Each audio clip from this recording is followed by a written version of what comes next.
This is completely skinned right now. I will fell this winter. So you see there is no more bark on it.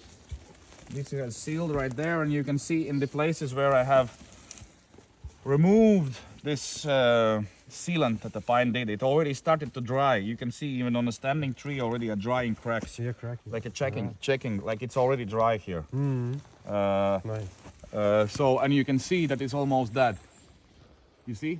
The branches are are just at the tree top. It's still on. So you can see that it's almost dead. You can see it cannot anymore live because the cambium layer is, so it's a slow death process. So it cannot produce anymore any growth up. What it does now, it creates bigger sapwood. And now this log we'll take it down and we bring it to the courses and see the cross section of it.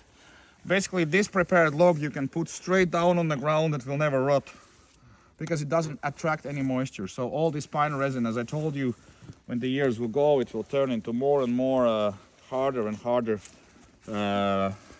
like almost, not almost, but it will literally petrify, turning the tree from the wood into the stone type of material. And the third technique is, I will show the movie in the presentation evening, is when you cut the ring around the wood. It's called like a ring barking or a girdling cut around the wood. When you cut through the sapwood, so you make a ring that cuts through the sapwood, but this you do when the sap is at its lowest in the winter time, and also you do it at the right phase of the moon, before the new moon starts. And then you cut through the sapwood and you break the how do you say, living processes of the tree, because all that nutrition and sugars and all the living processes that helps the tree to grow is in the sap, but we don't need that in a construction, so we need to drain the sap. This was common practice in the Roman Empire. It was not allowed to, it was a penalty if you go in a forest and cut a tree, any tree, without doing this girdling cut or this ring cut, and you leave it there for a year or for two to stand, and it's free of sap. You can do the same for the firewood. For any tree you can do it, doesn't matter it's a leaf tree or coniferous tree, and you make this ring cut around it and you have a free of sap wood. But for sure it doesn't have these properties that it's infilled with the resin. I think that you still could do it, like if we would now take this, make the cut and drain the remaining, maybe there's still some sap left, and then leave it maybe for a year even in this stance and then fill it down. So I think this will be even more durable. But I'm interested really to see how the heartwood looks on this one when we will chop it down, the cross section of it. So yeah, and I cannot now prove or disprove something. It's like scientific experiment, more or less.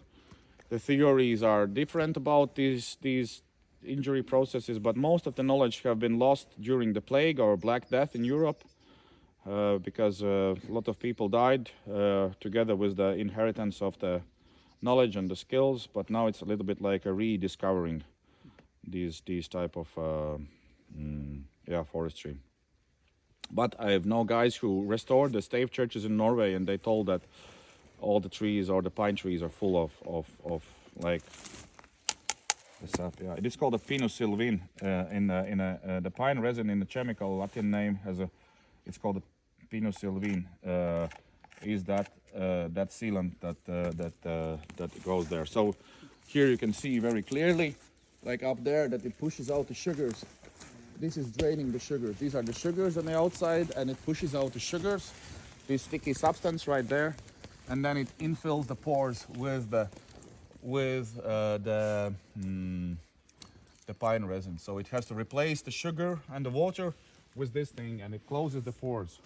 And normal tree has open pores, and then with this one and then if you're building a round log, like a log house, you then nicely peel this off with a draw knife.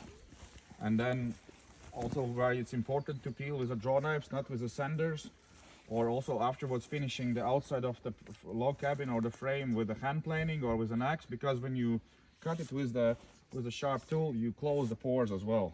So it's like The worst you can have is sanded surface on the outside for the log, because if you do the sander, all the pores are open. So even for the log cabin, when we finish it, it's nicer than for the outside. You do hand planing or just go over with an axe and then leave, because axe also scoops out all the marks, and then this makes the timbers much more durable. And for sure, the round log, if you just peel with the jaw knives, and so yeah, that was it. How many years have you been working This on is now 5. 5 years? This is 5 years. Though these injuries you can see here are 5 years, so I think it will be quite good. But the Swedish guy told me that you cannot open more than 3 inches, because then the tree is not capable to generate this sap, and it can have some mold and resin starting to do. Not mold and resin, but some mold and some fungi attack. So you don't need to go more than 3-inch openings. Here we removed for this last a bit more. You can see that this was the last thing that grew up, but it doesn't look that bad. There's this black thing underneath is not mold, it's just a cambium, a little bit transformed, and it's still now trying to heal itself. And yeah, so I think this will be a very durable piece. Do you girdle it with an axe? Yeah, but the thing you need a special drill. You need a core drill. You first drill in the wood. You take out the cross section and you see how thick is the sapwood, and then you know the depth where you need to go in. You shouldn't go too deep in, because if you go too deep in, you make it quite brittle and the wind can blow it.